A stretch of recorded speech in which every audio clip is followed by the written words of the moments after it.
Hi all welcome to our channel stitching text book. நம்ம இன்றைக்கி பார்க்க போகிறது ப்ளவுஸ் கப் ஷேப் வந்துட்டு எப்படி ஸ்டிச் பண்ணுறது தான் பார்க்க போகிறோம். ஸோ நான் இப்போ போட்டிருக்கிற ப்ளவுஸோட அளவு வந்து 35 இன்ச்சஸ்க்கு மேலே இருக்குது.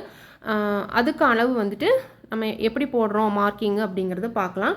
ஸோ நம்ம ஃபஸ்ட்டு உங்களுக்கு இந்த சின்ன பகுதியாக இருக்குது இல்லைங்களா, ப்ளவுஸோட நெக் பார்ட்டு, அங்கேருந்து நம்ம அளவு எடுக்க போகிறோம்.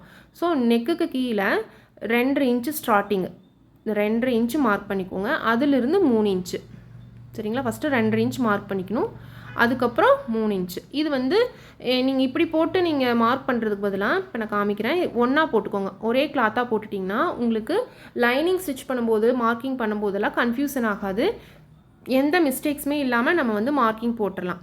இல்லைனா நம்மளுக்கு என்ன ஆகுனா அந்த லெஃப்ட் ரைட் வந்து மாறிடும், ஃப்ரண்ட்டு உள் சைடு வெளி சைடு இருக்குது இல்லைங்களா, அது வந்து கன்ஃபியூஷன் ஆயிரும். ஸோ இந்த மாதிரி ஒரே மாதிரி போட்டுட்டு ஃபஸ்ட்டு 2.5 மார்க் பண்ணியாச்சு, 3 மார்க் பண்ணியாச்சு. இந்த 3க்கு இடையில் ஈக்குவலாக 1.5 இன்ச்சு சரிங்களா மார்க் பண்ணிவிட்டு, அந்த 1.5 இன்ச்சு மார்க் பண்ண இடத்துலேருந்து சரிங்களா இங்கேருந்து 2.5 இதுக்கு 2.5க்கு மார்க் பண்ணிக்கோங்க சரிங்களா. இப்போது நம்ம ஸ்கேல் வச்சு இந்த 2.5லேருந்து சென்டருக்கு இழுத்துட்டு மீதி 2ஐயும் ஜாயின் பண்ணி விட்டுலாம்.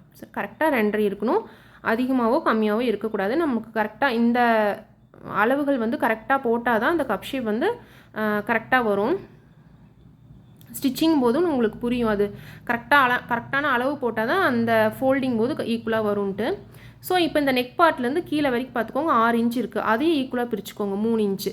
இந்த 3 இன்ச்சிலேருந்து 2.5 இன்ச். நம்ம அளவுகள் அதிகமாக ஞாபகம் வச்சுக்கணுன்ட்டு இல்லை, மேக்ஸிமம் எல்லாமே 3, 2 அந்த மாதிரி தான் இருக்கும். ஸோ இதில் 2.5 இன்ச் ஈக்குவலாக பிரிஞ்சுக்கோங்க. உங்களுக்கு அது 6 இருந்துச்சு இல்லைங்களா, அதில் 5 இருந்துச்சுன்னா 2.5 இன்ச் வச்சுக்கோங்க. சென்டராக உங்களுக்கு எடுத்துக்கோங்க, அங்கேருந்து 2.5 இன்ச் போட்டிங்களா.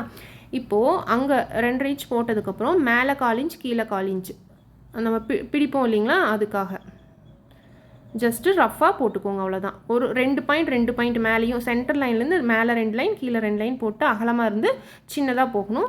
இப்போ இது ரெண்டுக்கும் ஈக்குவல் வந்து இந்த டாட்டு 4 இன்ச் இருக்கணும். இந்த டாட் சென்டர் டாட் இருக்குது இல்லைங்களா, இது வந்துட்டு 4 இன்ச் இருக்கணும், ஆம்கோல் கிட்டேருந்து இழுக்கணும். இதுவும் அப்படி தான், ஜஸ்ட் அளவு இல்லை. இந்த லெஃப்டில் 2 பாயிண்ட்டு ரைட்டில் 2 பாயிண்ட் வந்து மார்க் பண்ணி ஷார்ப்பாக கொண்டு வந்துக்கோங்க. இப்போது மார்க்கிங் முடிஞ்சிச்சு. 3மே இந்த ட்ரையாங்கிள் ஷேப்பில் பார்த்தாலே உங்களுக்கு வந்து தெரியும் 3 டாட் போட்டதுக்கப்புறம் சரிங்களா. இப்போ என்ன பண்ணணும்னா ஃபஸ்ட்டு கச்சா போட்டுக்கணும். நான் இதுக்காக தான் சொன்னேன், கன்ஃபியூஷன் ஆகாது உங்களுக்கு. இந்த மாதிரி நீங்கள் 3 டாட்டுக்குமே நீங்கள் கூட கச்சா போட்டுக்கலாம். இந்த மாதிரி சின்னதாக கச்சா போட்டுக்கிட்டிங்கன்னா ஒரு பாயிண்ட் கூட உங்களுக்கு மிஸ் ஆகாது நெக்ஸ்ட் மார்க்கிங் பண்ணும்போது சரிங்களா. இது வந்து கிராஸ் கட்டிங் ப்ளவுஸு. ஸோ இந்த மாதிரி குட்டியாக கச்சா போட்டுட்டு இப்போ நீங்கள் பாருங்கள், இது ஒரு சைடு சரிங்களா ரைட்டு. இப்போது அதுக்கு ஃபுல் ஆப்போசிட் ஃபுல் பேக் சைடில் இருக்கிறது தான் அடுத்த மார்க்கிங் நீங்கள் போடணும். ஸோ நீங்கள் 2x2 பிட்டெல்லாம் எடுத்துட்டீங்க அப்படின்னா சில கன்ஃபியூஷன்ஸ் வரும். ஸோ அதுக்காக இப்போ ஃப்ரண்ட்டு பேக்னு ஈஸியாக கண்டுபிடிக்கணும் இல்லைங்களா, அதுக்காக இந்த மாதிரி நம்ம கச்சா போட்டோம்னா ஈஸியாக அடுத்த ப்ளவுஸ் அடுத்த இனி ஒரு பார்ட்டுமே வந்துட்டு ஈஸியாக மார்க் பண்ணிக்கலாம்.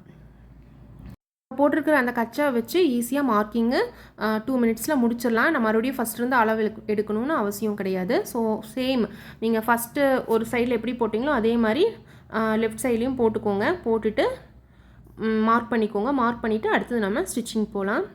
ஸோ இந்த அளவு நான் முதலே சொன்ன மாதிரி 35 சைஸ் சுற்றளவு இருக்குது இல்லைங்களா, அவங்களுக்கான அளவு இது வந்துட்டு. ஏன் அப்படின்னா கொஞ்சம் பிரெஸ்ட் சைஸ் வந்துட்டு பெருசாக இருக்கும், அவங்களுக்கு இந்த கப் ஷேப் வந்து போடும்போது கரெக்டாக ஃபிட் ஆகிற மாதிரி இருக்கும். இதே சின்ன சைஸ்னால் கொஞ்சம் அளவுகள் வந்து வேறு மாதிரி மாறும் சரிங்களா. இப்போ நம்ம ஸ்டிச்சிங் போயிடலாம். நம்ம கரெக்டாக எங்கே மார்க் பண்ணியிருக்கோமோ இங்கே பாருங்கள், இந்த சென்டர் லைனை பிடிச்சிட்டு இந்த மாதிரி போட்டுக்கோங்க. போட்டுட்டு நம்ம எங்கே மார்க்கிங் இருக்கோ அந்த மார்க்கிங் மேலேயே ஸ்டிச் பண்ணிங்கன்னா உங்களுக்கு கரெக்டாக வரும் சரிங்களா. ஃபஸ்ட்டு நம்ம டாட் பிடிக்கிறதுக்கு ரஃப் அடிக்கிறது ரொம்ப முக்கியம். ஸோ ரஃப் அடித்து ஸ்டார்ட் பண்ணிவிட்டு அதுக்கப்புறம் எண்ட்லேயும் ரஃப் அடிச்சுக்கோங்க, அப்போ தான் பிரியாமல் இருக்கும். இல்லைன்னா டாட் அந்த சீக்கிரம் வந்து பிரிஞ்சிடும் உங்களுக்கு. அப்புறம் சென்டர் டாட் பிடிக்கிறோம் சரிங்களா. சென்டர் டாட் சின்னது அந்த 2.5 இன்ச் மார்க் பண்ணுவோம் இல்லைங்களா, இதுவும் அப்படி தான். ஃபஸ்ட்டு ரஃப் அடித்து ஸ்டார்ட் பண்ணிவிட்டு எண்ட்லேயும் ரஃப் அடித்து ஃபினிஷ் பண்ணிக்கோங்க. இதே மாதிரி 2 சைடுமே நீங்கள் வந்துட்டு இது பண்ணிக்கணும். இப்போ ஜஸ்ட் லைட்டாக இது தூக்கி விட்டிங்கன்னா இந்த 3rd டாட் வந்து உங்களுக்கு ஈஸியாக கிடச்சிரும் சரிங்களா. லைட்டாக இப்படி தூக்குனாலே அதுவே ஆட்டோமேட்டிக்காக உங்களுக்கு அந்த 3rd டாட் வந்து கிடச்சிரும். இப்போ இந்த 3rd டாட் கரெக்டாக இருக்கான்னு பார்க்குறக்கு இந்த மாதிரி வச்சு பார்த்தீங்கன்னா ஈவனாக இருக்கும். ஒன்று வந்து மேலே கீழேன்னு இல்லாமல் ஈவனாக வந்து மடித்த மாதிரி ஃபோல்ட் பண்ண மாதிரி இருக்கும். ஸோ அது அப்போ தான் வந்துட்டு நம்மளுக்கு கரெக்டாக இருக்குதுன்னு அர்த்தம். ஸோ இந்த 4 இன்ச்சுக்கும் ரஃப் அடித்து ஃபினிஷ் பண்ணிக்கோங்க. இப்போ பாருங்கள் கப் ஷேப் வந்துட்டு கரெக்டாக வந்து இருக்கும். அவ்வளோதான்.